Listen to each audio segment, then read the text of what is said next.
Jaya Radha Madhava Punya Bihari.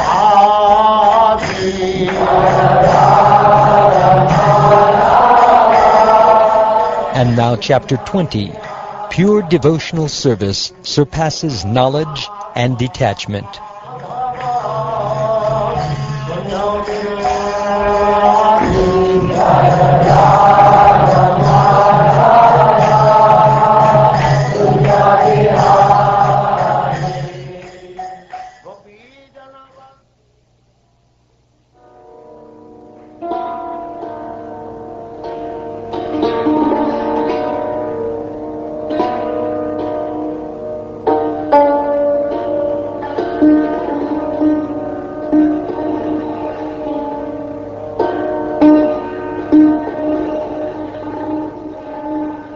Sri Uddhava said, "My dear lotus-eyed Krishna, you are the Supreme Lord, and thus the Vedic literatures, consisting of positive and negative injunctions, constitute your order. Such literatures focus upon the good and bad qualities of work. According to Vedic literature, the superior and inferior varieties found in the human social system, varnashram, are due to pious and sinful modes of family planning. Thus piety and sin are constant points of reference in the Vedic analysis of the components of a given situation, namely the material ingredients, place, age, and time. Indeed, the Vedas reveal the existence of material heaven and hell, which are certainly based on piety and sin. Without seeing the difference between piety and sin, how can one understand your own instructions in the form of Vedic literatures, which order one to act piously and forbid one to act sinfully? Furthermore, without such authorized Vedic literatures, which ultimately award liberation, how can human beings achieve the perfection of life?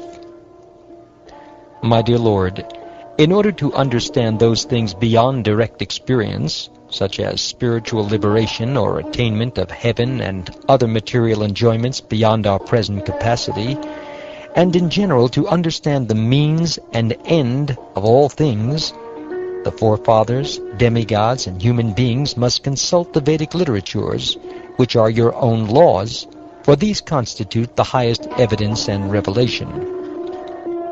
My dear Lord, the distinction observed between piety and sin comes from your own Vedic knowledge, and does not arise by itself. If the same literature subsequently nullifies such distinction between piety and sin, there will certainly be confusion. My dear Uddhava, because I desire that human beings may achieve perfection, I have presented three paths of advancement: the path of knowledge, the path of work, and the path of devotion. Besides these three, there is absolutely no other means of elevation. Among these three paths, Jnana Yoga, the path of philosophical speculation, is recommended for those who are disgusted with material life and are thus detached from ordinary fruitive activities. Those who are not disgusted with material life, having many desires yet to fulfill, should seek perfection through the path of Karma Yoga. If somehow or other, by good fortune, one develops faith in hearing and chanting my glories, such a person, being neither very disgusted with nor attached to material life, should achieve perfection through the path of loving devotion to me. As long as one is not satiated by fruitive activity, and has not awakened his taste for devotional service by Shravanam, Kirtanam, Vishnu, one has to act according to the regulative principles of the Vedic injunctions.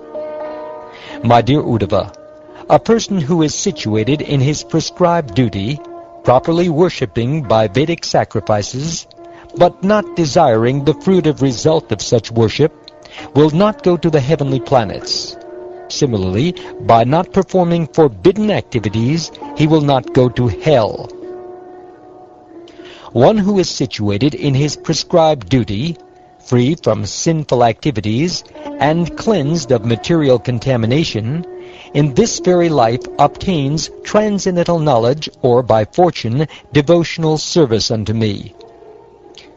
The residents of both heaven and hell desire human birth on the earth planet, because human life facilitates the achievement of transcendental knowledge and love of Godhead, whereas neither heavenly nor hellish bodies efficiently provide such opportunities. A human being who is wise should never desire promotion to heavenly planets or residence in hell. Indeed, a human being should also never desire permanent residence on the earth, for by such absorption in the material body, one becomes foolishly negligent of one's actual self-interest. A wise person, knowing that, although the material body is subject to death, it can still award the perfection of one's life, should not foolishly neglect to take advantage of this opportunity before death arrives. Without attachment, a bird gives up the tree in which his nest was constructed when that tree is cut down by cruel men who are like death personified, and thus the bird achieves happiness in another place. Knowing that one's duration of life is being similarly cut down by the passing of days and nights, one should be shaken by fear. In this way, giving up all material attachment and desire, one understands the Supreme Lord and achieves perfect peace. The human body, which can award all benefit in life, is automatically obtained by the laws of nature, although it is a very rare achievement. This human body can be compared to a perfectly constructed boat, having the spiritual master as the captain, and the instructions of the personality of Godhead as favorable winds impelling it on its course. Considering all these advantages, a human being who does not utilize his human life to cross the ocean of material existence must be considered the killer of his own soul.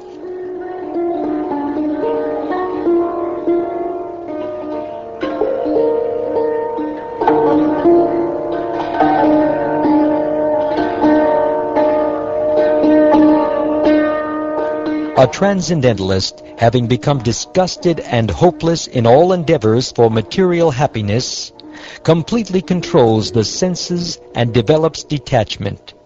By spiritual practice, he should then fix the mind on the spiritual platform without deviation.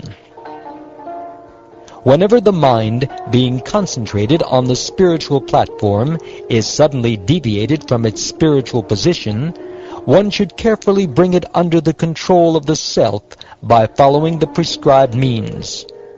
One should never lose sight of the actual goal of mental activities, but rather conquering the life, air, and senses, and utilizing intelligence, strengthened by the mode of goodness, one should bring the mind under the control of the self. An expert horseman, desiring to tame a headstrong horse, first lets the horse have his way for a moment, and then, pulling the reins, gradually places the horse on the desired path. Similarly, the supreme yoga process is that by which one carefully observes the movements and desires of the mind, and gradually brings them under full control. Until one's mind is fixed in spiritual satisfaction, one should analytically study the temporary nature of all material objects, whether cosmic, earthly, or atomic. One should constantly observe the process of creation through the natural progressive function, and the process of annihilation through the regressive function. When a person is disgusted with the temporary, illusory nature of this world, and is thus detached from it, his mind, guided by the instructions of his spiritual master, considers again and again the nature of this world, and eventually gives up the false identification with matter. Through the various disciplinary regulations and the purificatory procedures of the yoga system, through logic and spiritual education, or through worship and adoration of me, One should constantly engage his mind in remembering the personality of Godhead, the goal of yoga. No other means should be employed for this purpose. If a yogi, because of momentary inattention, accidentally commits an abominable activity, then by the very practice of yoga he should burn to ashes the sinful reaction, without at any time employing any other procedure. It is firmly declared that the steady adherence of transcendentalists to their respective spiritual positions constitutes real piety, and that sin occurs when a transcendentalist neglects his prescribed duty. One who adopts this standard of piety and sin, sincerely desiring to give up all past association with sense gratification, is able to subdue the materialistic activities which are by nature impure. Having awakened faith in the narrations of my glories, being disgusted with all material activities, knowing that all sense gratification leads to misery, but still being unable to renounce all sense enjoyment, my devotee should remain happy and worship me with great faith and conviction. Even though he is sometimes engaged in sense enjoyment, my devotee knows that all sense gratification leads to a miserable result, and he sincerely repents such activities. When an intelligent person engages constantly in worshiping me through loving devotional service, as described by me, his heart becomes firmly situated in me. Thus all material desires within the heart are destroyed. The knot in the heart is pierced. All misgivings are cut to pieces, and the chain of fruitive actions is terminated when I am seen as the Supreme Personality of Godhead. Therefore, for a devotee engaged in my loving service, with mind fixed in me, the cultivation of knowledge and renunciation is generally not the means of achieving the highest perfection within this world.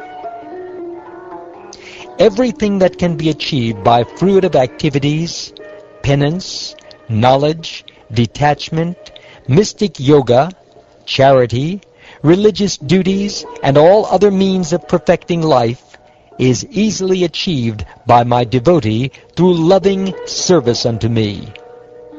If somehow or other my devotee desires promotion to heaven, liberation, or residence in my abode, he easily achieves such benedictions. Because my devotees possess saintly behavior and deep intelligence, they completely dedicate themselves to me and do not desire anything besides me. Indeed, even if I offer them liberation from birth and death, they do not accept it. It is said that complete detachment is the highest stage of freedom. Therefore, one who has no personal desire and does not pursue personal rewards can achieve loving devotional service unto me. Material piety and sin, which arise from the good and evil of this world, cannot exist within my unalloyed devotees, who, being free from material hankering, maintain steady spiritual consciousness in all circumstances. Indeed, such devotees have achieved me, the Supreme Lord, who am beyond anything that can be conceived by material intelligence. Persons who seriously follow these methods of achieving me that I have personally taught attain freedom from illusion, and upon reaching my personal abode, at last perfectly understand the absolute truth.